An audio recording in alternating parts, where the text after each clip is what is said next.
So what's your experience with interviews been like? In my entire teaching career, I've had 3 interviews only. No one's ever nice if you don't get the job. You've got the job. She was like, I don't want it. Would you ever be worried about them? They'd be like, he was horrible. Head teacher looks at me like, Hey, welcome back to another episode of Say You Look Tired. Hope you're having a good day. Hope you're having a good morning if you're listening to in the morning.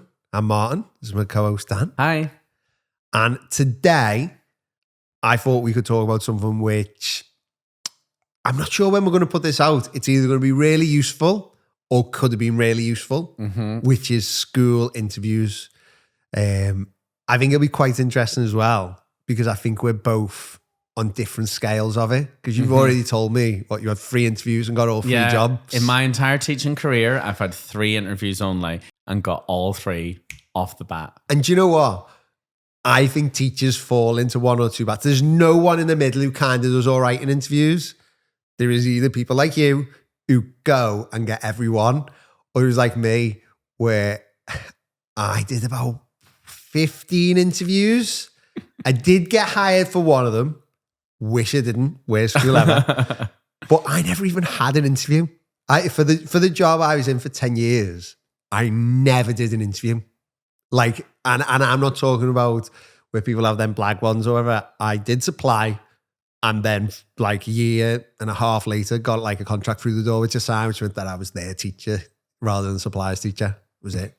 And I think it's so interesting with interviews, and I think it'll be interesting chatting about it for our different experiences, because obviously you've had 3 interviews and got 3 jobs, but that also means you might have not had any mental interviews where, because I did so many, I had so many just like weird interviews where I think if I went back now, I'd be like, what was that? Why are we doing this? And I don't know whether they've changed now, but I don't think they have, because the only reason I thought for us to talk about it is because I saw a post on Twitter, well, X now, where I saw a post where I was like, I remember one of them. Like, but yeah, what's your experience with interviews been like? So I've had my 3 where I was hired as a teacher, but I've been an interviewer on 20 to 30. What did you used to do when you were interviewing? Like, so did you have the lesson observation? Did you have to? So when I was the interviewer, first of all, clipboard. Pen, coffee. But when I got told we were having interviews, I loved it because I was like, yes, I'm out of class for the day, so it's going to be great. I used to love if we had like 5 candidates. But sometimes in the later years, it was like we had 2. Would they always be? I imagine it was always for like early years teachers, would you? Or did you do Key Stage 1 as well? Yeah. And I was in on a deputy head interview. Oh, and the head teacher one, but I was just there to, suss them out. No. And as an interviewer, basically you are watching the lesson, then you gather back together, give your feedback, grade that lesson with points. We had a point scheme in all the schools I've been in. And then you have the formal interview. Yeah. And I would be the one that would be sent to go get them. I go to like the little room where they are and I'm like, oh, hi, I'm Mr. Mac. Nice to meet you. I was like, you've got this. Come on, honey. Like, do you ever have anyone who was like, oh, it's Mr. Mac? Yes, I've had people, but then I don't, because then that made me think, oh, no bias.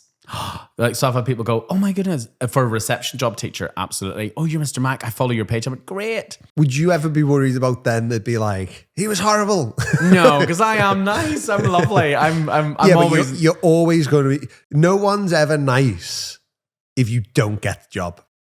Like, yes, I've only got to give the call once. I wanted to call this person so much because they so wanted the job, and I felt like I was on X Factor. You've got the job. She was like, I don't want it. No, she's like, you got the job. So yeah, you do the interview questions, and basically it's like a round robin. So imagine you're the candidate, and we'd all be sitting around I hate that. You're all sitting around the other side of the table, and we all take it in turns to ask questions. And I would be like, stick to the script, Dan. Don't ad-lib.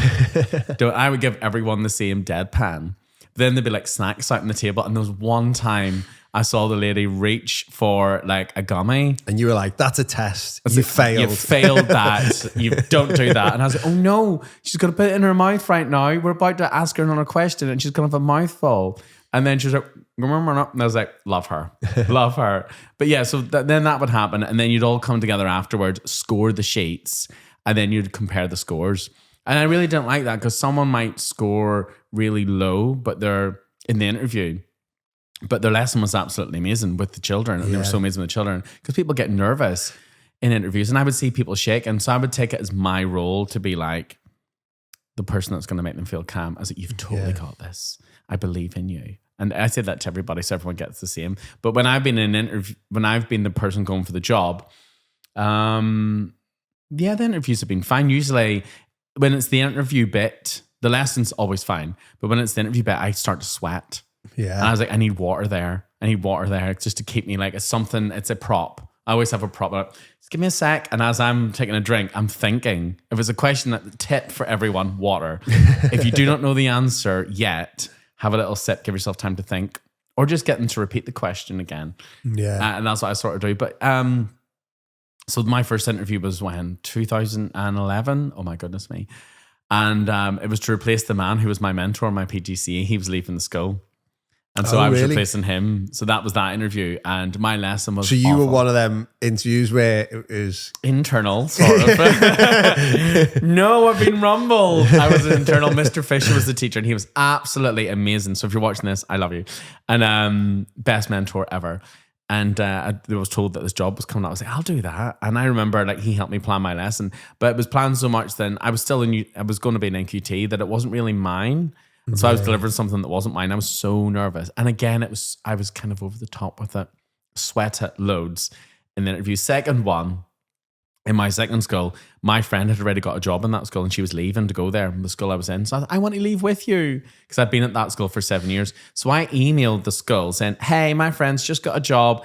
By the way, if you've got anything coming up, here's my Facebook page. Here's my website. Talk soon. And they got back to me like, yeah, come for an interview, blah, blah, blah.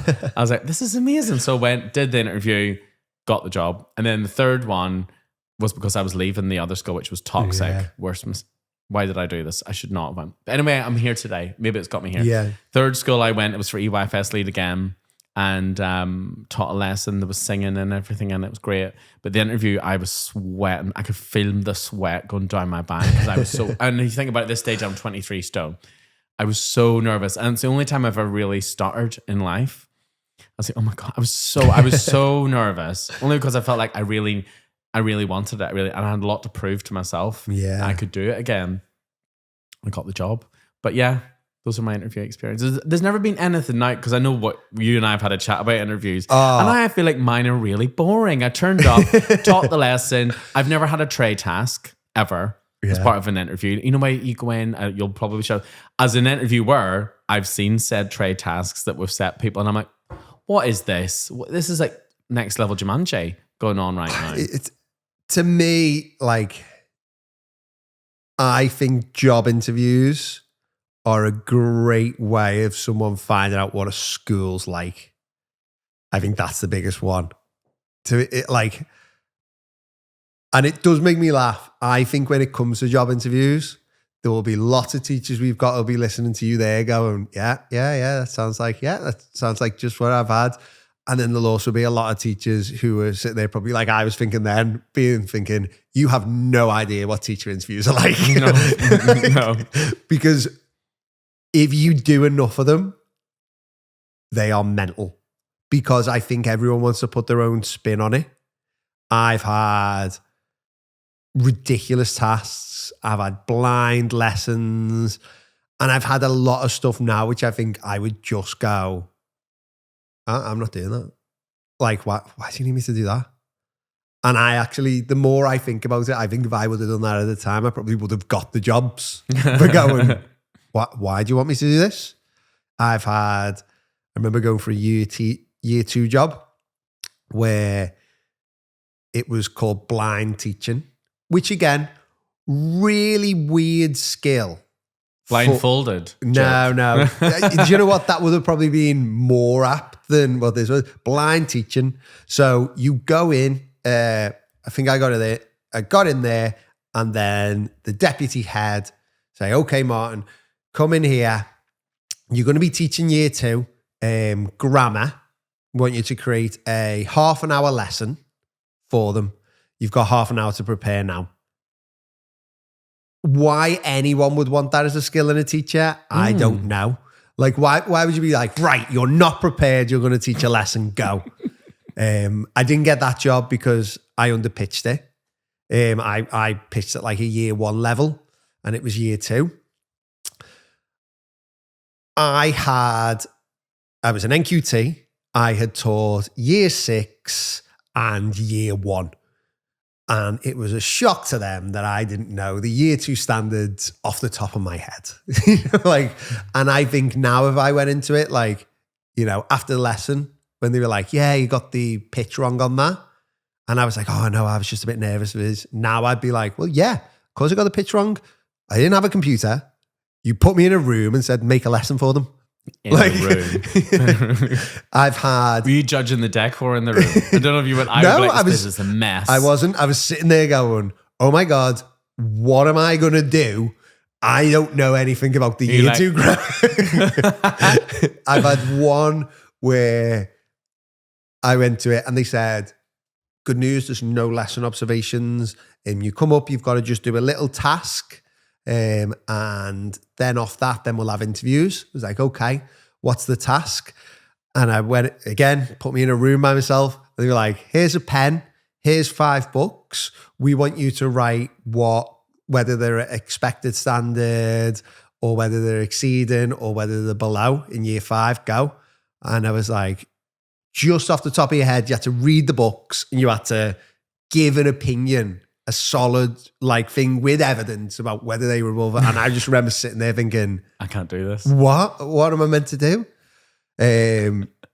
I've had one where it was, you had to show your creativity. And I was like, oh, okay, this sounds good. So you turned up, again, no lesson observation, which I don't think's vital to a teaching job. Observation. I don't think it is.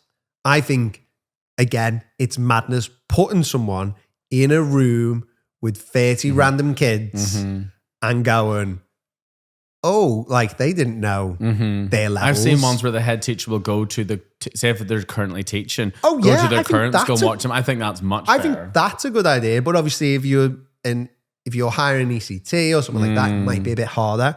Watch them on a night out. No. But I think it should just be having conversations, listening to feedback, talking to mentors. Maybe teaching interviews should be a lot more about speaking to the heads or the teachers that they worked with, do you know, beforehand. But to me, I think teaching interviews should just be a conversation. It should just be talking. It should just be chatting and getting that understanding.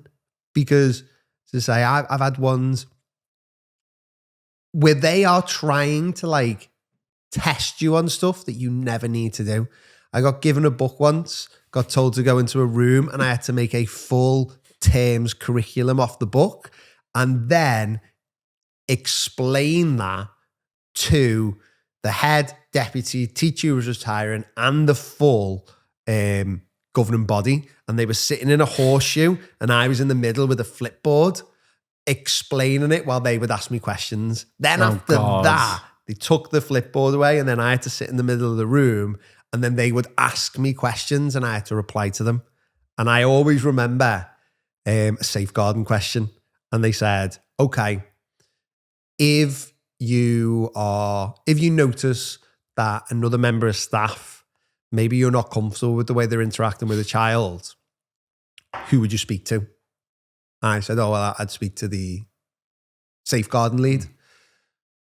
And they said, what if it was the safeguarding lead? And I said, I'd probably go to the head teacher. They went, what if the head teacher was the safeguarding lead and it was them? And I said, I call a radio. I Call the like, local Sun. I remember, I think at this point in the interview, I was like, I think I said like, oh, I'd tell him to stop. And they were like, stop. I was like, you can't. I was like, oh, I don't know. But remember, like, what is this? What is this? It's like, oh, I don't know. I'd just tell him to stop. Like, just remember sitting there thinking, I haven't got this job. I don't know whether I want this job. Like, but full horseshoe, everyone firing questions. To me, I think if you're an ECT or you're a teacher looking for a new job, you need to use the interviews as a way to decide whether you want to go to the school, because those interviews are where you find if it's a nightmare school. Yeah. And like every one of them, obviously at the time I was gutted I didn't get the job, but looking back, I'm like, they would have been a nightmare school. Like, Did you do a pre-walk around the school first before you went for the interview? Yeah, but I don't know what they're like now. But when I first come out as an NQT, there was so many teachers looking for it. I think the trouble is, again, I don't know what it's like in Leicester and stuff like that, but in Liverpool, you have all the full-time degree and PGCEs from Hope. You have all the full-time like teaching degrees and the PGCEs from John Moores. Liverpool University had PGCEs. I think they've stopped now. You had Edge Hill had their full-time teachers and theirs.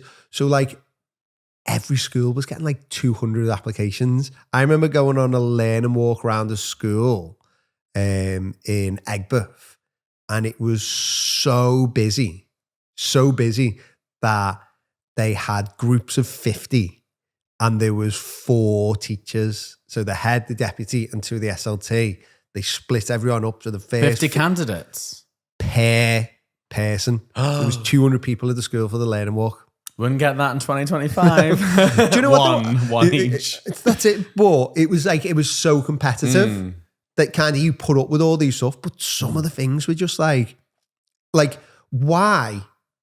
For me, it'd be a massive red flag if a school was like, right, make up a lesson on the spot about that book. Why? I'd never have to do that. There is never a point. If I'm doing that, I think you should come in and be like, we don't think you should do that. Like, we think you should look at the standards beforehand and tick that off. Do you know, if they're like, right, look at that piece of writing and tell me off the top of your head whether they're expected or not. Again, I don't think you should be doing that. I think you should have the standards next year and be able to tick them off. I think you should have some example work to look at and go, okay, it matches to that. Like, there was all these mad things, and I think teachers should start looking at like, right, okay, I can use the interview to suss out whether I want it. Because there was so many jobs I went on, and by the end of it, I was like, oh, I'm not sure whether I want that job. And they ask you the question at the end, you know, if we're going to, I only know because I've said it before, I've said it to people who I know we're absolutely not going to give it to. Because we've all like, oh, because you've got to have a backup list, I mean. And I'm like, oh no. And I'd be like, oh, I'll say it. And I have to act like this person's not going to get it. I'm like, and I can't even do it anymore. If we call you today, are you still interested in the job? Good. Well done. Well, see you later. It's mad though, and job interviews are always going to be stressful. They're always going to be harsh, but in teaching, they just need to get rid of all the stupid tasks. I personally don't think you should even have a lesson observation. I think it's nuts. I think it's nuts, the idea of... I think it's only because I've enjoyed watching people teach, because I'm just like, you don't know what's going to happen. And I think fun things have happened. Like, well, when I say fun, a woman swore in front of my class one time. She said, Jesus Christ. And I was like, oh... And I actually think I did. We call it early years asthma. I'm like, I can't believe she just said that. And I'm like, I get fit. My head teacher and I would get like, we're quite friendly. I fit the giggles. And I was like, don't make me laugh. And then another woman sat on a child. You know how they all sit in the floor in early years? She didn't look where she was going. And she sat on a child's legs. And I was like, oh my gosh, I can't deal with this. I can't even. But I would totally say, walk around the school, get a feel for it. Talk to people around the school. Look at the walls for damp. Yeah. Go to the PE cupboard. Is it a mess? No, walk around, get a feel for it. Try and chat to the staff. Look at the school website. Yeah. Read the Ofsted report if you want, but who knows who writes these days. Google the school. I would actually say... Google the school. I would actually say when it comes to Ofsted, I would not go to any school that's outstanding. No, I wouldn't either. I would rather go to I think in some of them, outstanding is a smokescreen for, oh shit. Yeah, but I think good's the perfect one. Yeah. Good's the perfect one. If it's outstanding, they're absolutely wrecked. I was going to say... Something's fishy around here. I was going to say I prefer to be in a requires improvement, and I would, but I know they get scrutinised a lot then, so you'd have that stress. Good's the one you want.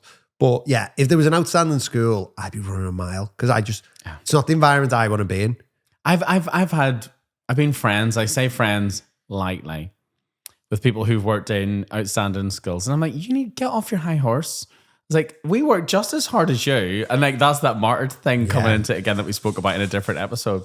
But, you know, like I say, there's so many ridiculous things that are made up in these schools to do extra loopholes to jump through. Oh, this is how we do it here. So I would say, yeah, have a look at the Ofsted report if you want, but I wouldn't work in an outstanding school. Not because, and someone might say, oh, you know, you don't have high standards. I 100% do for the right things. And I think that's the key, isn't it? For the right things. And a good school, generally, I think there are going to be schools that are just outstanding. And that's what it should be like. You're like, wow, everything's perfect there. Like it's lined up and it's done. Quite a lot of outstanding schools are there because they put so much pressure on the teachers. And in a good school, I think teachers have got a bit more freedom most of the time. Still got that immense pressure on them, but there's maybe not that like we all need to line up in this way or we need to do this or we need to do that. But yeah, to me, I'd be looking at good schools on the Ofsted. As you said, look at the website. But I think just look how they treat you as well. I think you learn a lot when you're a candidate for how they treat you, how they do everything. Because I think that's just important. Like that's how you're going to be when you get there. You know, to me, like interviewing, it should just be a conversation. It should just be talking. It should just be chatting. It should be talking about your experiences. And then it should be talking to people around you. See what you like, whether you're good. Because we talk all the time in teaching about how lesson observations, one-off lesson observations are pointless. But yet how we pick teachers. We talk about how the tasks are stupid. Yeah, it's how they pick teachers. The interview processes of asking all stuff on the spot. To me, there's obviously always going to be a way to interview people. But I think on teaching, we focus too much on like what you can do in those one-off moments rather than looking at the person. Yeah, dropping buzzwords in there. Yeah, and it's mad as well, I think. I didn't realise till I come out of teaching and obviously chatting to my mates and stuff like that, who aren't teachers, how fast everything's done in teaching. So you do the interview and then you find out that night, don't you? Yeah, find out that day. Loads of my mates will do an interview and then find out like 3 months later that they've got the job. 3 months? Yeah. No, it's literally that day. And like rarely in my 15 years have we cast the net out again. Even if I have been like, absolutely not. Yeah.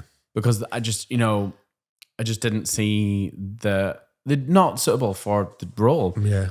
And we've never cast the net out real ever again. It's always like, yep.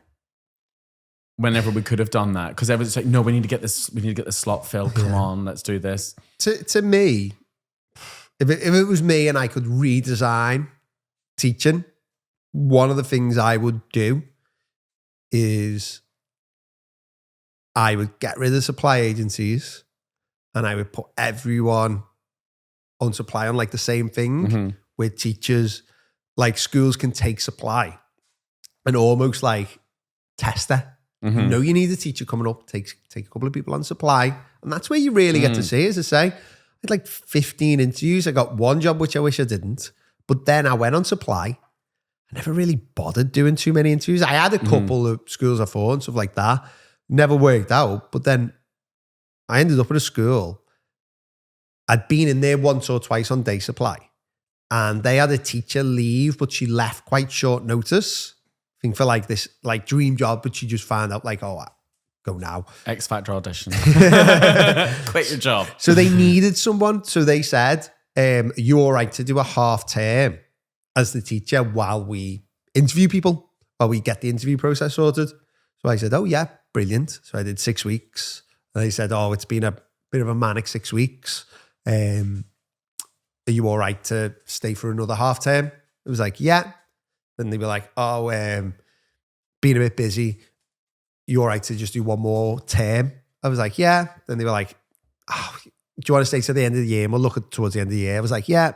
And then it got to like 2 or 3 weeks before the next year. And they were like, oh, we probably left it a little bit late for interviews. You're right to do next year. I was like, yeah. And they were like, do the full year. We'll give you the full year. I was like, oh, okay. And then one day during that year, I just got a contract put through my door. Sign this. Yeah. So that's how that happened naturally. And me, I don't know why, as a whole, the UK isn't in that, where you say, right, I want to work in Merseyside.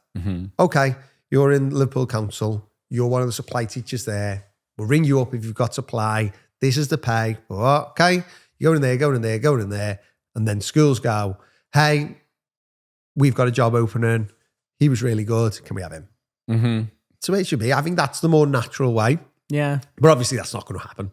No, it's not going to happen though. But since I've been on supply this last academic year, I've got a feel for what some schools are like. I was like, there's some of them I'm like, oh, I'd love to work there. And there's others I'm like, it's not for me. Yeah. You do you, hon, but it's not for me at all.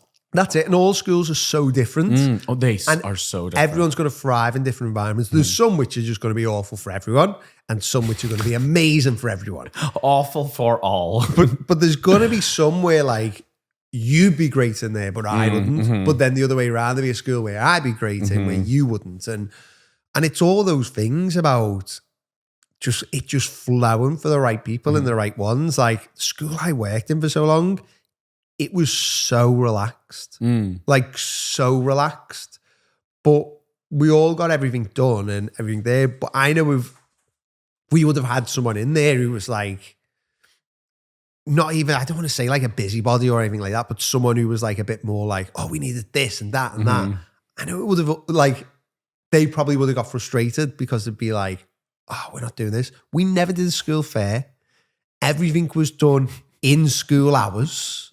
If we had a like, even like if we did the book fair, money in the morning would be sent in with the kids. Every class would have a chance during the day. It was external and people would come into, the parents would go at the end of the day. Do you know, like that fairs are chaos. Not for us. Oh, last year I helped out. It was for my appraisal, school events. And I remember being like, oh my goodness, parents everywhere. Children don't want to let go of books. Parents don't want to buy, I want this one. Parents give you like £20 note and the book's like £1.50. I'm like, there's not enough change and there's never enough change. Luckily these days there's card machines and stuff. It's been ramped up. Or you've got parent pay where they've got, I don't know if they've got a card or whatever, but it's always chaos and it's always a mess. I'd say this is also like that. It's like, to me, it's find that right school. Because some people love being in all that stuff. And our school probably would have been awful because don't get to do it. I loved it because didn't have to do it. Do you know, like, I didn't want to come in on a Saturday. Did you ever lie on your interviews? I said that I would do clubs. I was like, I'll do rugby club. I'll do cookery club. This Forest Schools, which I did eventually do anyway. I made up Spanish. I can speak Spanish. Don't see now. I never French. I never did, but I like doing those school clubs. I like doing the sports clubs and stuff like that. So I never did, but I just used to have tasks where I'd be like, I don't know what I'm doing here, and I think that'd be the good thing. I think I'm very good at winging it, but not. But I also have to plan and prep. So I'm a plan and prepper. Like I can wing stuff on a surface level, but then if you keep asking me questions, it all fall apart. and then if I'm under pressure, sometimes I'll just be honest. So when they're like, "What would you do with this book?" Oh, I'd do this with the maths. Where does that link to the year 3 standards? Don't know. I don't know. Well, I don't know them. You don't know the standards year 3? No, I've only taught you 5. But then to me, I'd be like, oh, that's quite a really good, honest answer. someone interview and it's just like, don't know the standards. I like when people are like, I don't know. That's what I mean. But it's finding that right one. And to me, I think it's just, if you go into an interview, it's just backing yourself as a teacher, knowing you're a good teacher, and just waiting for the right one. And know that this job, well, if it's not right, you'll know it's not right. Don't just say yes anyway. Yeah. Go into it thinking, these people will be lucky to have me. That's why. And if you're in a job right now and you hate it, be confident to know that you can leave. I think it'd be so interesting going back into the teaching job market now. Because to me, I think it'd be very strange because I haven't had much chat with like primary teachers who I work with, but secondary teachers, I know they really struggle for teachers. But I wonder what it's like because they're still pumping out a load of teachers. Obviously, there is that thing, they're not having enough to replace who are going. But I think Liverpool and maybe the Northwest, definitely in primary, I think there's probably loads of people going for those jobs because that's where like it's all being pumped out. Yeah. Do you know what? And quite a lot of teachers, as well as the ones like me who are from Liverpool who are there's people who were like, oh, well, I want to carry on staying in Liverpool. Where like, if like Leicester hasn't got that big of a pull for university, there's maybe not that many teachers ready to go. Do you know what I mean? Like, to say, we having job interviews, learning walks, there was like 200 people walking around them. That is crazy. Do you know I just what I mean? can't imagine that at all. Do I know what question I hate on interviews? And I hate asking people. Let's say they've just done their lesson. They've done a little trade task. They're sweating. And now they're in. So we watched you do your lesson. What would you improve? And I'm like, oh, come on. You know, there was one girl who she would just went, nothing. And I was like, good for you. But then like someone else. But then you get marked down for that, don't you? But I was like confident. I like it. I actually enjoyed the lesson.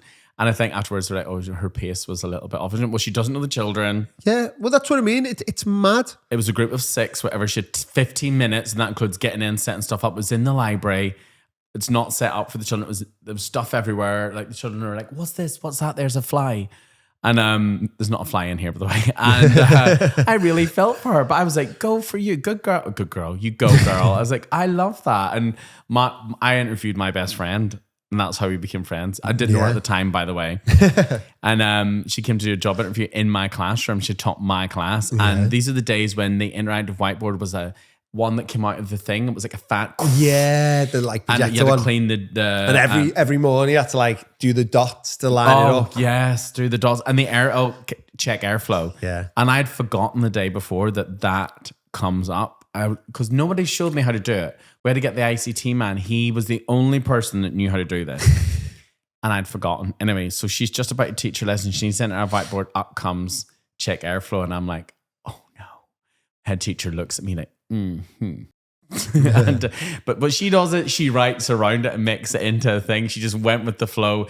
And she turned up. She'd forgotten the book. She needed it for the lesson. Yeah. We couldn't find it in school. But she just made it up on the spot. And I absolutely loved it. We hired her anyway, and we became best friends. She told me I was really icy in the first half term. Me, icy. I'd just been made EYFS lady, and she was like, "You know, Dan, you were very icy. You were like, these are my laminated Diva lamps. You make your own." I can't imagine that. But again, you probably just weren't clicking onto it, were you? No, I felt the pressure. That's what I mean. You're the pressured with it. I thought like I have to like show that I'm a leader, and leaders are like this. They're ice cold. But yeah, like I think, have you ever been in a school for an interview where people have said, don't apply for the job. Don't come here. Save yourself. Run. No, the only one was after I got the job. Oh no. Yeah, after I got the job. It's cruel. Well, no, so what happened was, it was the school where it lasted like 3 weeks. So I got that job. And then I went in, there was like a meet the teacher day, but I couldn't go to like all the new teachers. We were my entire school, in case anyone hasn't listened to the other ones. Head teacher came in that year, all the staff left, and he had to hire 7 new teachers.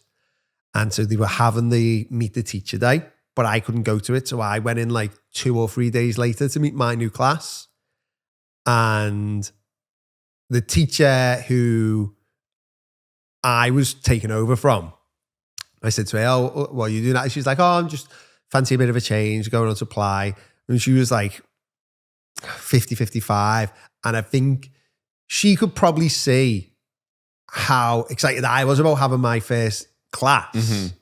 So I think she'd, in her head, thought, you know what, even though it's like a bit of a car crash in, it's a bit like everything's on fire, I'm not going to tell him because let him enjoy the summer.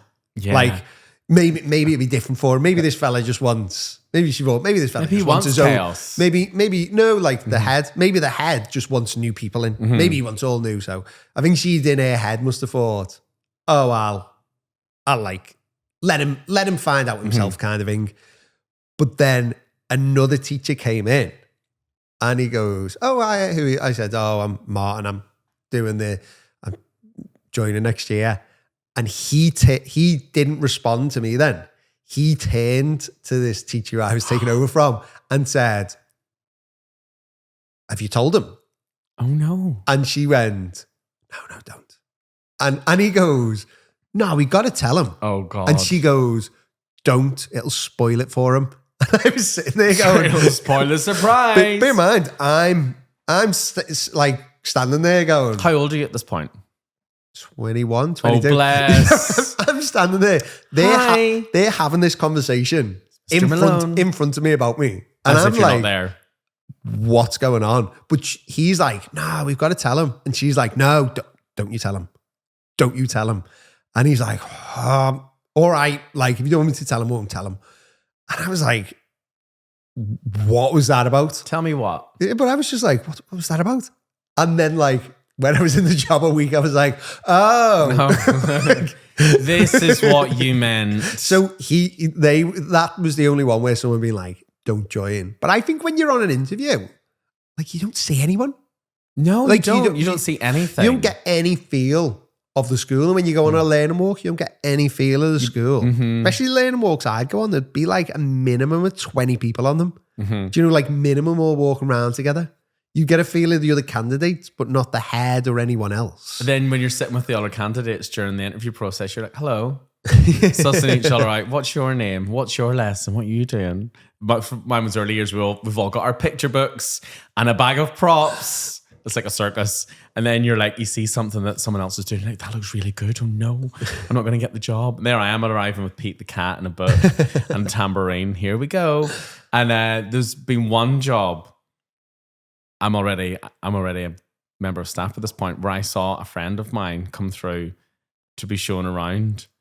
And I waited until she was walking out and around. I went, don't do it. I'm leaving. Don't do it. I'll meet you for a drink, no nails. Don't do it. And she's like, but I thought you loved it here. No, it's a smoke screen. It's a smoke screen. Meet me later. I'll tell you everything. I was like, don't do it to yourself. And did she just leave then? Did she? Yes. She's like, oh my, I'm so glad. She went and got a job somewhere else. Like, I helped her, but I was like, do not do it. And I told her everything. She was like, oh my goodness, thank God I did not do it. Well, have you ever saving you? Well, did you ever do like interviews for like assistant heads or anything like that? Or yeah, so it's a bit different because they have to do a whole school assembly. And for assistant heads? Oh, no, we go and watch their assembly. Or they do like an assembly for the dinner ladies or something. Heads, I've been part of schools when heads have had to do them, assemblies. But I've been for like an assistant head interview and it was just like sit in a room, have a conversation. Ours had to do an assembly and this man brought in a, I don't watch Doctor Who, so I don't know what it's called. One of the props from out there, and the whole school, chaos. Yeah, you know, children see a gadget, they think, great. And I was like, oh my goodness, how's he going to catch? He did actually he got the job in the end. But I was like, what? I wanted everyone else to have a prop. I was like, what's going to come next? I was like, that needs to be an interview. Bring a prop. I want a prop. I want you to bring it into the whole school and cause chaos. We had one where this woman was like doing hair assemblies to be the head. And she was talking a lot about, you know, don't judge a book by its cover. That was the whole thing. Don't judge a book by its cover. So she told this story and then she picked this year 6 lad out and she was like, right, I've got a question for you. And he was every school's got them every class where you're like, ooh, don't pick that one. Bad mistake. And, so she brought them to the front and she had 2 boxes. And one was like shiny, jeweled, pristine. And the other one was just this battered old box. And she said, there's a prize in one of these. I want you to pick the one you think the prize is in. And this kid, we were like, oh, he's going to pick the shiny box. He goes, well, you've been talking about don't judge a book by its cover. So I'm going to go with the battered box because I think the prize will be in that one. And she goes, oh, well, open the box, see what's in there. And we were all like, oh, class, like he's done it right. I wonder what he's going to get. Maybe it's like a Mars bar or something like that. So he opens this box and the look on his face of disappointment is like, he's absolutely like gutted. And we're all sitting there and she goes, go on, tell them all what's in the box. And he goes, picture of some kids.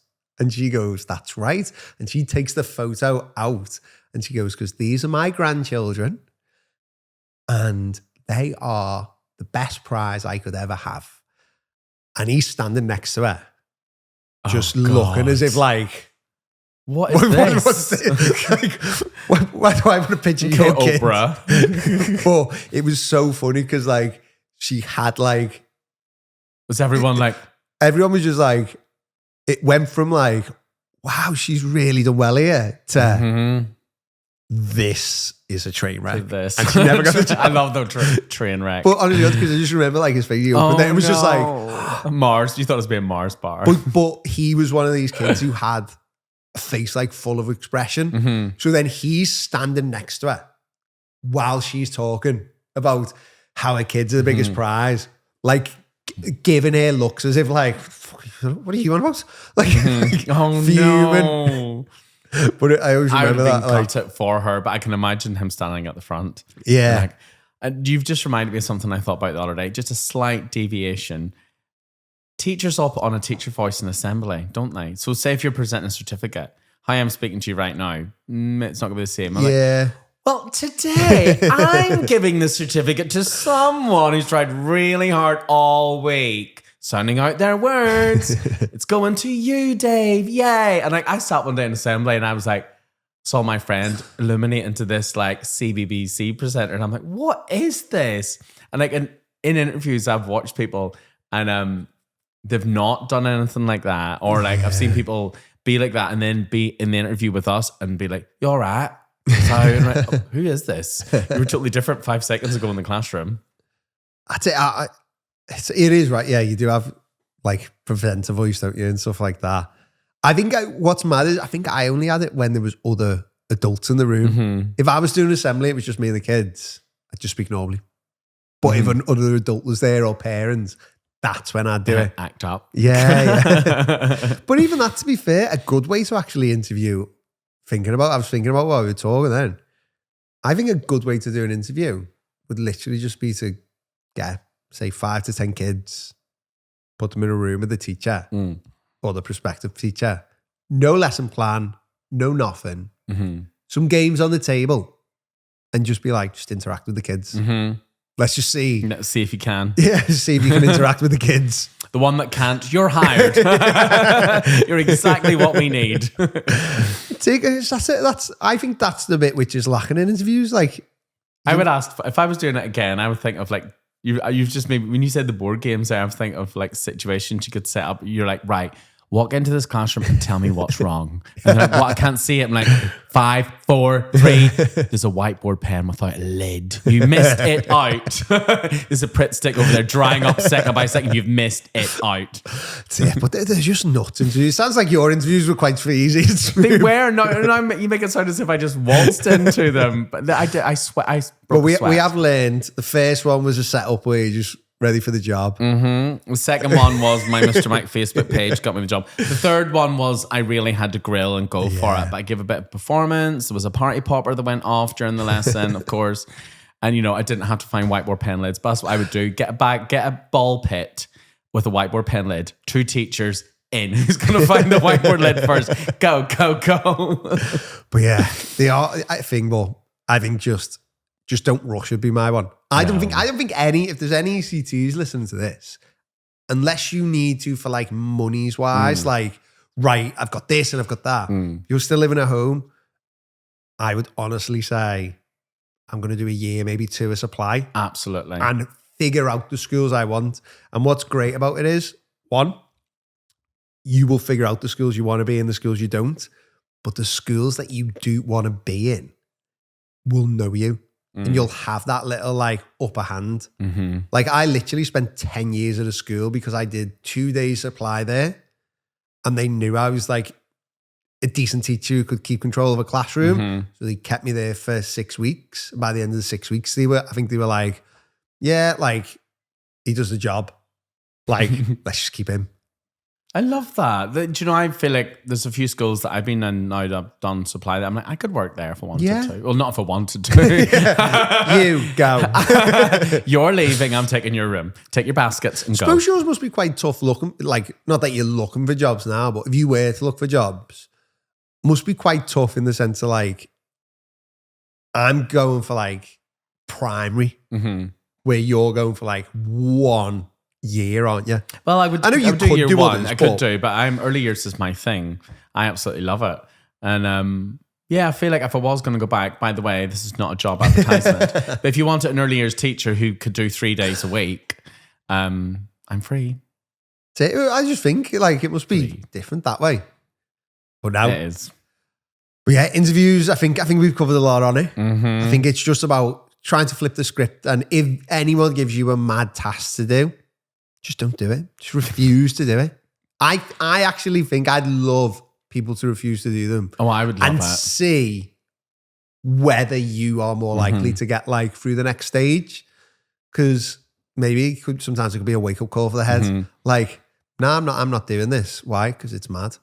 Yeah, absolutely. Like, and if it's a safeguarding question, if it is, you know, the DSL, go to the head teacher. If it's the head teacher, go to the board of governors. If it's a governor, call the radio. No, I think there's a number you phone. There's another one. Find someone. But it's just mad. Again, I was an NQT at that time. Why is someone drilling me on what's going to happen if their head in this particular scenario is also the safeguarding lead who's doing the inappropriate thing?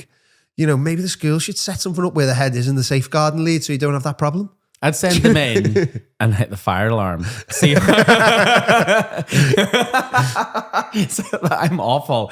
Get them in the middle of their lesson. Beep. Just now you need to evacuate the class. Find the fire spot yourself. Do you know what? My head and caretaker used to not like do that, but they used to do it with the fire alarm to see. Seamus is barking, everyone. But they used to see what you do in certain situations. So if we had PE, they would find it hilarious to like set the fire alarm off for your fire drill. No. While I had PE. Just to see what you do. Oh no. But yes, there'll be no fire alarms going off during your interviews, everyone. Hopefully. And if there is, get them all to line up, take them outside and get yourself out. But yeah, no. I think it's a good place for us to wrap up. Interviews, I think we've covered it all. But yeah, just flip the script on them and you'll be laughing. Yeah, absolutely. And if you ever want interview help, send me a little message. I always love helping people. Yes. Same here. Don't know how much help I'd be with 15 failed ones. Come to me. And make sure, like, comment, tell Dan which favourite Spice Girl you are. Yes, if you've not told me yet, I need to know this is info. And yeah, that's what I need to know. Yeah, but right. We'll wrap her up there. Bye now, guys. Bye.